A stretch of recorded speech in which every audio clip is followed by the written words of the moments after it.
Hey, Slider Crusaders, February 17th, we said that Donald Trump's going to win the Rust Belt states, and in the middle of May, we said that more women will vote for Donald Trump than for Hillary. Here's why we knew that, because it's obvious. We're sick of being lied to. Here's my theory. Establishment Democrats, Republicans, and the media created Donald Trump. In previous elections, every time the media said, hey, that Republican candidate is Hitler, Republicans would say, oh, man, maybe they're right. Maybe he is dangerous. Maybe he is a bad person. Maybe he is wrong for America. Oh, I don't know what to do. Chris Matthews from MSNBC says he's bad. The local newspaper says I should vote for the other guy. I don't know what to do. And the other guy would win. This time, because the media is so hated, so despised, not only did their warnings of, hey, that guy's Hitler, mean nothing, they actually backfired. People like Trump even more. The more they called him a racist, the more they called him a sexist and evil, the more the American people said, shut up already with everything being racist and sexist. There were moments when the media would play all their tricks and they wouldn't work, and they were flabbergasted. They, aren't you listening to us? Don't you get it? He's Hitler. And it was truly the American people saying, gosh, media establishment, I think you are so awful. Everything you say, I'm doing the opposite. It's the boy who cried wolf. Their screams not only meant nothing, they actually caused people to like Trump more. And it's their own fault because, maybe this time they had a point. Maybe they were right about Trump, but they already lost all credibility. We've said this before. Every 4 years, the Republican nominee is Hitler. It's the same routine every time. And the last guy from 4 years ago, he was the model of the former moderate, sensible Republican Party. They said that Mitt Romney, a stinking altar boy, was a homophobic, sexist bigot. And now 4 years later, what an honorable man he was. But this guy, this guy's Hitler. And this guy's going to be Hitler all the way up until the next nominee. And then that guy's going to be even worse than this.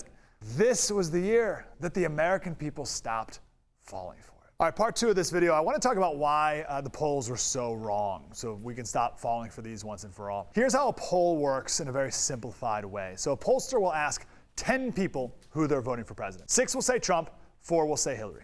Great, simple, right? Trump's winning 6-4. That's not the end of it. Because then the pollster will say, well, 2 of Trump's supporters have never voted before, so they're not likely voters. So they're out. Now it's tied 4-4. Ooh, toss-up, battleground. Then they start weighing the results. So they predict, they make up who they think will actually vote. So they'll say, well, we don't think that people who have only earned a high school diploma are going to vote in this election. So 2 more of Trump's voters, they're gone now too. So Hillary's up 4-2 now. And then they say, well, only one of the people who we polled, who are voting for Hillary, only one of them is black. And we think black people are really going to turn out in this election. So we're going to weigh that 1 vote as if it were 2.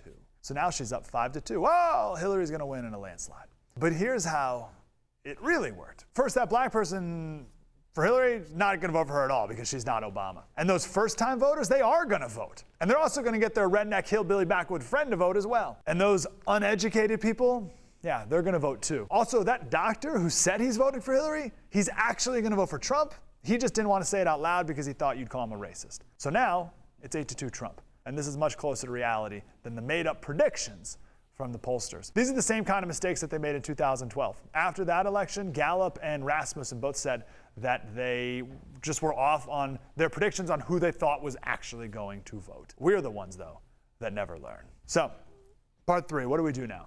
As conservatives, we have a wide open path in front of us. We can go in any direction, in any way we want. We got Republican House, Senate, and the presidency. We have to choose wisely. I say first order of business after Supreme Court nominees, the VA. Everyone knows about it. Everyone agrees it's broken. And if we can fix this, then this can be the example of conservative reform. Let's pick some low-hanging fruit, build some momentum, and then we can get to some more complicated things once people are on our side. Let's prove it. I'll end here. A lot of people have said that a Hillary presidency would be better for my career. Well, whatever. It would have been way worse for our country, but I also don't think it would have been better for my career. Now we're on the offense. This is fun.